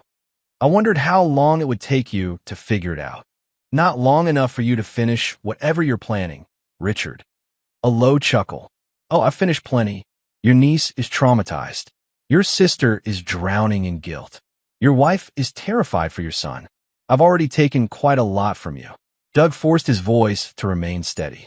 But it's not enough, is it? You don't just want them to suffer. You want me to know you beat me. You want to prove you're smarter. Silence on the other end. Then, you think you understand me. I wrote the book on you, Richard. Literally. That profile I created? It's used in training at Quantico now. You're a textbook case of narcissistic predatory behavior masked by superficial charm. Your need for validation is pathological. You can't help yourself. Is that so? The voice had an edge now, ego bristling at the clinical assessment. You spent years building a false image as the caring teacher, the mentor. I stripped it away in 3 days. Showed everyone the monster underneath. And you can't let that stand. Your entire revenge plot isn't about justice. It's about ego restoration. You destroyed my life. Proctor's composure cracked slightly. My children won't speak to me. My colleagues think I'm a monster. I lost everything because you decided to play God. No, Richard, you lost everything because you are a monster. I just made sure everyone else could see it. A long pause. Doug could practically hear the internal struggle. Rage versus the need to appear in control. Here's what's going to happen, Proctor finally said. You're going to come to me. Alone. Unarmed. Or I make good on my promise regarding your son. I've been inside your house twice this week while you were all sleeping. Imagine how easy it would be to take him. The threat made Doug's blood boil, but he kept his voice level. Where? You know where. The place where you first destroyed my life. Where you interviewed me, picked apart my brain, turned my words into weapons. Doug's mind raced. The initial interview had been at the Chester County Justice Center, but that didn't fit. Too public, too secure. Then he remembered the second interview, the one where Proctor had finally cracked. It had been at the school, in Proctor's own classroom, surrounded by the evidence of his crimes. But the school had been demolished 4 years ago. The old Whitmore Academy property, Doug said. Smart as ever, Doctor. The construction on the new building doesn't start until spring. Plenty of privacy. Midnight tonight. Come alone, or I start sending pieces of your life to the media. Those photos of Stephanie would make quite a headline. The line went dead. Doug immediately turned to Atkins, who'd been listening through an earpiece. He's escalating faster than I expected. We need to move up the timeline. Whitmore Academy closed 4 years ago, Atkins confirmed, looking at his tablet. Property's been vacant, pending redevelopment. 3 buildings still standing, mostly gutted. Plenty of places to hide. Johanna looked up from her equipment. I can have drones in the air by sundown. Thermal imaging to locate him. We'll know exactly where he is before you go in. No, Doug said. He'll be watching for drones, for surveillance. This man's been planning this for weeks. He'll have countermeasures. Luis McGraw, head of the tactical unit, stepped forward. Then we go in heavy. Full breach, multiple entry points. Take him by surprise. And risk him having a dead man's switch. Doug shook his head. Someone this calculated will have fail-safes. If we storm in and he's killed, those photos of Stephanie could auto-release. We need to control the situation. So what's your play? Atkins asked. Doug pulled up the building schematics on his laptop. The old academy had 3 structures. The main building where classrooms had been, an auditorium, and the gymnasium. The main building was where Proctor's classroom had been located. He'll want the classroom, Doug said. Maximum symbolic impact. That's where I broke him down, where his facade crumbled. He needs to reverse that moment. How can you be sure? McGraw asked. Because that's what his ego demands. He's not just killing me. He's rewriting history in his mind, creating a new narrative where he's in control, where he wins. Doug traced possible approaches on the schematic. Here's the plan. I go into the front entrance, obvious and expected. He'll feel in control. While he's focused on me, your team enters through the basement access here. He pointed to the gymnasium's old locker room entrance. These old schools all had connected tunnel systems for heating and maintenance. Risky, McGraw said. If he hears us, you're exposed. That's why you wait for my signal. I keep him talking, get him a monologue about his grand plan. You know his ego won't let him resist. Once I've established his exact location and confirmed he doesn't have hostages or fail-safes, I give the signal. Atkins frowned. What signal? Doug pulled out the case file from 7 years ago, flipping to a specific page. During the interrogation, there was one phrase that made him lose control completely. When I accused him of being forgettable, just another predator without anything unique or special about his methods. It broke through his narcissistic defense. He raged for 20 minutes. So you insult him and hope he doesn't shoot you? Ruth had appeared in the doorway, having returned from settling the kids. I know exactly how to push his buttons, Doug said. I've been inside his head. I know what breaks him. Ruth crossed the room, gripping Doug's shoulders. This is insane. You're going to confront a dangerous predator who spent weeks planning your murder. I'm going to end this, Doug corrected. On my terms. He thinks he's in control, that he's orchestrated this perfect revenge. But the moment he agreed to meet me, he lost. Because now we know where he'll be, and he's given me exactly the opening I need. Atkins checked his watch. It's 3 p.m. We've got 9 hours to prepare. Doug, you need a rest. Get your head right for this. I'll rest when Proctor's in custody and my family's safe. The rest of the afternoon was spent in preparation. McGraw's team memorized the building layout, planned entry points, rehearsed breach procedures. Johanna equipped Doug with a near-invisible wire, the microphone so small it looked like a mole on his neck. As night fell, Ruth pulled Doug aside. Promise me something, anything. Promise me you're not doing this because you feel guilty, because you think this is somehow your fault for putting him away. Doug took her hands. Richard Proctor made his choices long before I ever met him. I'm doing this because I'm the only one who can, because I have a skill set that makes me uniquely qualified to end this threat, and because no one threatens my family without consequences. She kissed him hard. Then go end it. But come back to us. At 11:30 p.m., Doug drove his own car toward the old Whitmore Academy property. Behind him, invisible in the darkness, tactical units mobilized. Overhead, despite his objections, a high-altitude drone tracked his movement. Atkins had insisted on at least that much backup. The abandoned school loomed against the night sky, windows dark and empty like dead eyes. Doug parked in the old faculty lot, the same spot where he'd parked 7 years ago before the interview that had destroyed Richard Proctor's life. He stepped out into the cool October air and walked toward his destiny. Chapter 7. Face to Face. The main entrance hung open, the doors long since stripped of locks and hardware. Doug stepped into the darkness, his footsteps echoing in the empty lobby. Emergency lighting cast everything in shades of gray and shadow. Punctual as ever, Dr. Hansen. Proctor's voice drifted from somewhere deeper in the building. Doug moved forward, following the voice. The hallways were stripped bare, lockers removed, wall decorations torn away. Only the classroom numbers remained, painted ghosts of the school's former life. Room 237, Proctor's old classroom. Doug entered slowly. The room had been gutted, but the layout remained the same. Proctor stood at the front where his desk had once been, silhouetted against the windows. He'd aged poorly in prison, gaunt, hair prematurely gray, eyes holding a feverish intensity. "Do you know what prison does to someone like me?" Proctor asked conversationally. "A teacher, someone who worked with children? They have a special kind of hell for us inside. You made your choices, Richard." "No." Proctor's composure slipped immediately. "You made choices for me. You twisted my words, my actions, made me into some kind of monster." Doug remained calm, edging slightly to his right, giving the tactical team a better angle when they breached. "I simply told the truth. You groomed children. You exploited their trust. You're a predator. I never touched them. Not like they said. I care about those students. I was mentoring them. You took pictures of them. Hundreds of pictures, stored in encrypted folders. You manipulated them emotionally, isolated them from other support systems, created dependency. That's the textbook definition of grooming, Richard." Proctor pulled a gun from his waistband, a revolver, Doug noted, probably untraceable. "You don't get to analyze me anymore. Tonight, I'm the one in control." "Are you?" Doug took another careful step.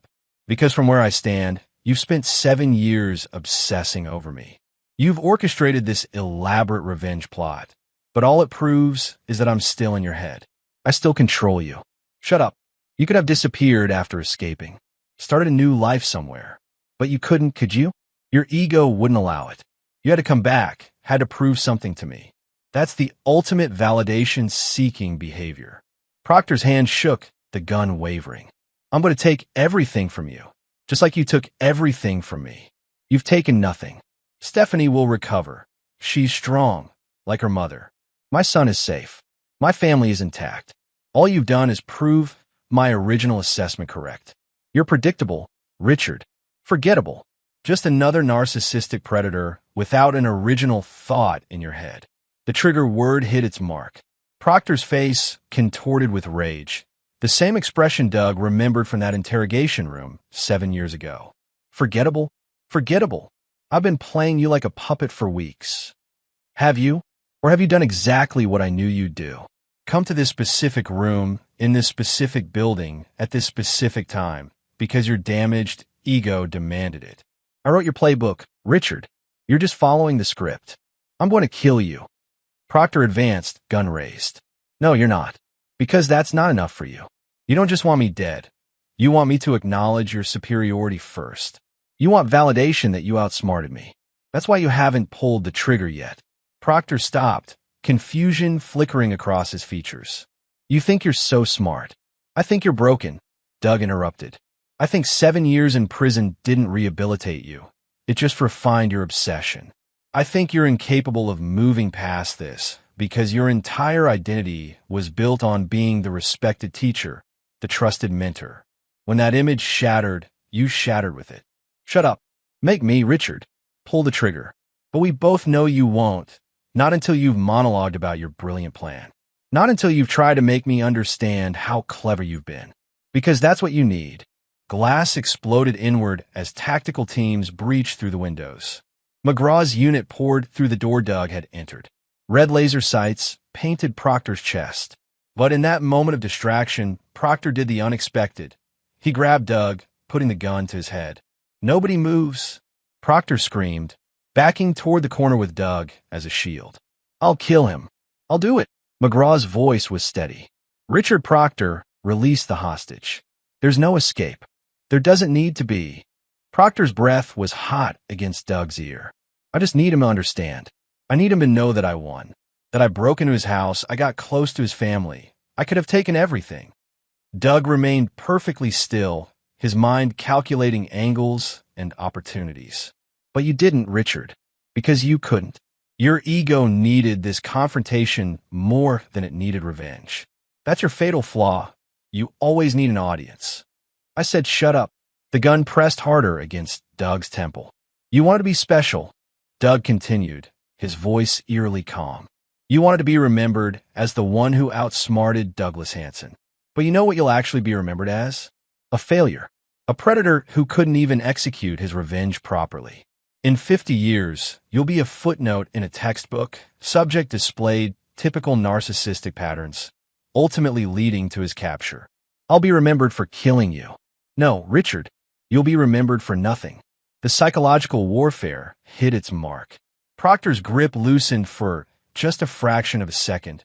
Rage, overwhelming tactical thinking. Doug had been waiting for exactly that moment, the instant when emotion overrode reason.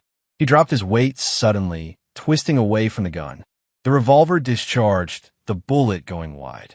McGraw's team moved instantly, 2 officers tackling Proctor to the ground while a third kicked the gun away. Doug rolled clear, breathing hard, as the tactical team secured Proctor in restraints. The predator was screaming incoherently, all facade of control completely shattered. Atkins entered the room, surveying the scene. Jesus, Doug, you cut that close. Had to push him to the breaking point, Doug replied, standing up. His ego was the weapon I needed to use against him. Proctor was dragged to his feet, still ranting. You don't understand. I had all planned. I would have destroyed you. You're boring me already, Doug said, turning away dismissively. The final psychological blow, denying Proctor even the satisfaction of Doug's attention. As officers led Proctor away, Doug's phone rang. Ruth's number. He answered immediately. It's done, he said simply. It's over. Her sob of relief was audible even over the commotion. Come home. Please just come home. On my way. Chapter 8. The Aftermath.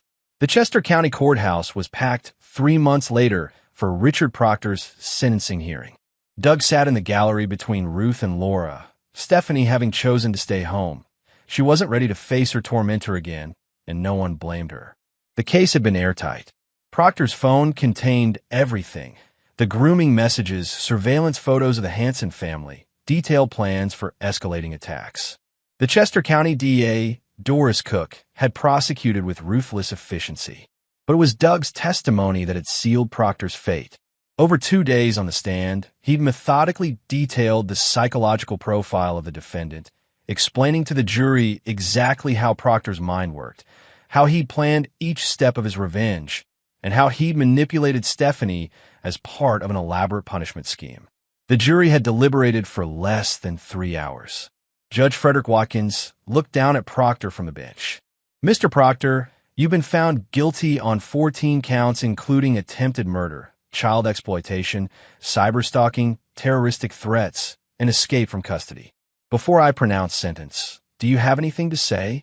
Proctor stood, his attorney beside him. He looked diminished, the prison jumpsuit hanging loose on his frame. Your Honor, Dr. Hanson destroyed my life based on lies and manipulation. Everything I did was in response to.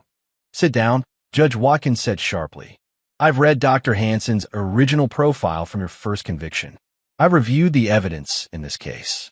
The only person who destroyed your life, Mr. Proctor, is you. The judge consulted his notes. Your original crimes were heinous enough, exploiting your position of trust to victimize students. But what you did to the Hanson family, particularly to a 12-year-old girl, demonstrates you are incapable of rehabilitation. You are a danger to society, particularly to children, and you will remain so for the rest of your natural life. He looked up. On count 1, attempted first-degree murder, I sentence you to life in prison without possibility of parole. On counts 2 through 14, sentences ranging from 10 to 25 years to run consecutively. You will spend the rest of your life in a maximum security facility, and I pray you never see freedom again. The gavel fell with finality. As they led Proctor away, he caught Doug's eye one last time. The rage was still there, burning impotently behind bars. Doug held his gaze, expressionless, then deliberately turned away, the same dismissal he'd delivered that night in the abandoned school. Outside the courthouse, reporters swarmed, but Doug had prepared a brief statement. Richard Proctor targeted my family because I helped expose his crimes 7 years ago. His conviction today, proves that predators cannot hide, and that justice, though sometimes delayed, will ultimately prevail. My family and I are grateful to the Chester County Police Department, the District Attorney's Office, and everyone who worked tirelessly to ensure this dangerous individual was brought to justice. He refused to take questions, instead walking to where Ruth, Laura, and Stephanie waited by the car. His niece had come after all, wanting to see justice served. "How do you feel?" Laura asked her daughter. Stephanie considered the question carefully. "I feel like he doesn't have power over me anymore. Uncle Doug showed me that predators are just broken people. They're not special. They're not powerful. They're just sad." Doug felt pride swell in his chest. "That's exactly right, Steph. And you're going to be fine. You're stronger than you know." That evening, the family gathered at Doug's house. Ruth, Samuel, Laura, Stephanie, and a few close friends who'd supported them through the ordeal. It wasn't quite a celebration. The trauma was too fresh for that. But it was a recognition that they'd survived, that they'd won. Samuel, oblivious to most of the adult complexities, played with his Legos in the corner. Stephanie sat with Ruth, the two of them looking at colleges. Stephanie had decided she wanted to study psychology, wanted to understand predatory behavior, and help other victims. Laura pulled Doug aside on the back porch. "I never thanked you properly. For saving her. For catching him before he could do worse." "You don't need to thank me," Doug said. "She's family. And family protects each other. Still, what you did, facing him alone like that was incredibly brave. And incredibly stupid." Doug laughed, the tension of the past 3 months finally releasing. "Calculated risk. I knew I could get in his head. Because you're smarter than him." "No," Doug corrected. "Because I understand what drives people like him. That's not intelligence. That's just pattern recognition." Proctor was smart, but he was broken, and his brokenness made him predictable. They stood in comfortable silence, watching the sun set over the suburban neighborhood. Everything looked normal, peaceful, safe. But Doug knew better now. Monsters could lurk anywhere, could strike from unexpected angles. Vigilance wasn't paranoia, it was survival. Ruth joined them on the porch, sliding her arm around Doug's waist. "Samuel wants to know if you'll help him finish his Lego castle before bed." "Absolutely." Doug kissed her forehead. "I'll be right there." As Ruth went back inside, Doug took one last look at the peaceful evening. Somewhere in a maximum security prison, Richard Proctor was beginning his life sentence. The predator was caged. The family was safe. And Douglas Hanson could finally rest, knowing he'd finished the job. Chapter 9, New Beginnings. 6 months later, Doug stood in his renovated home office, now featuring a state-of-the-art security system and reinforced locks on every window. The paranoia had faded, but the precautions remained. Some lessons, once learned, couldn't be unlearned. His consulting business had exploded after the trial. Law enforcement agencies across the country wanted the psychologist who'd outsmarted a predator intent on revenge. Doug was selective about cases now, turning down anything that required extensive travel or time away from his family. Samuel burst into the office, now 7 years old and full of energy. "Dad, Aunt Laura's here with Stephanie. Can we go to the park?" "Absolutely, buddy. Let me grab my keys." Downstairs, Laura and Stephanie waited in the kitchen with Ruth. Stephanie had grown taller, her blonde hair cut short in a style that made her look older, more confident. Therapy had helped, but time and family support had been the real healers. "Uncle Doug," Stephanie said, pulling out her phone, a new one with parental controls and monitoring software. "I wanted to show you something." She pulled up an essay she'd written for her high school English class.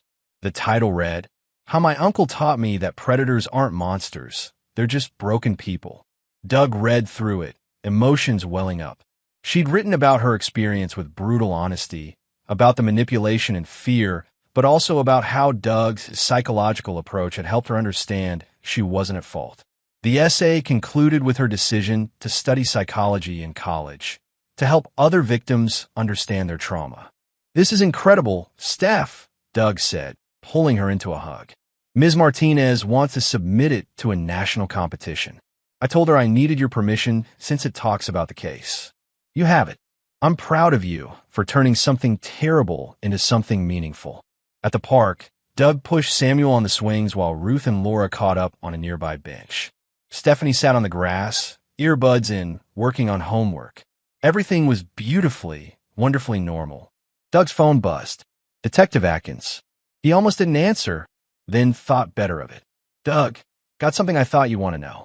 We've been monitoring Proctor's prison communications, standard procedure for high-profile predators.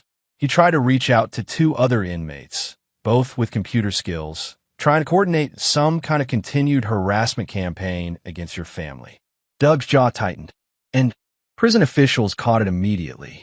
Proctor's been moved to administrative segregation, 23-hour lockdown, no computer privileges ever.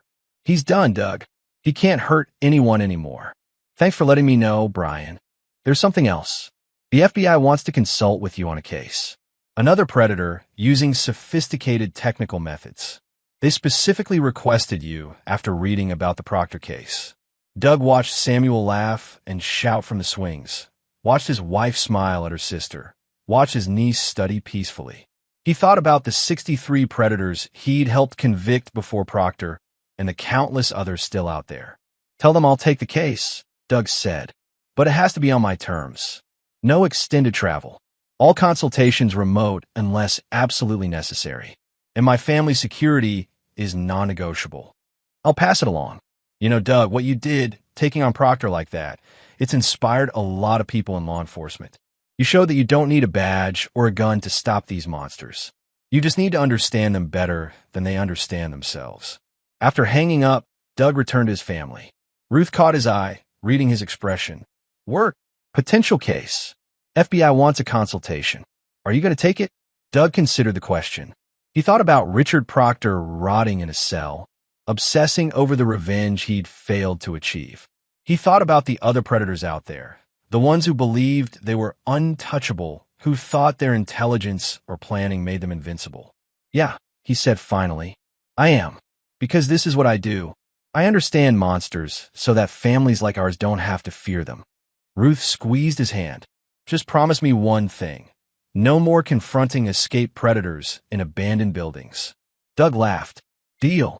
From now on, all my monster hunting happened from behind a desk. That night, after Samuel was asleep and Ruth had gone to bed, Doug sat in his office reviewing the materials Atkins had sent over about the FBI case. Another predator, another puzzle to solve. But this time, he had something he hadn't had before. Personal proof that his methods worked, that his understanding of criminal psychology could protect the people he loved. He opened his locked cabinet, pulling out the Proctor file one last time. Inside was his original 60-page profile from 7 years ago, annotated now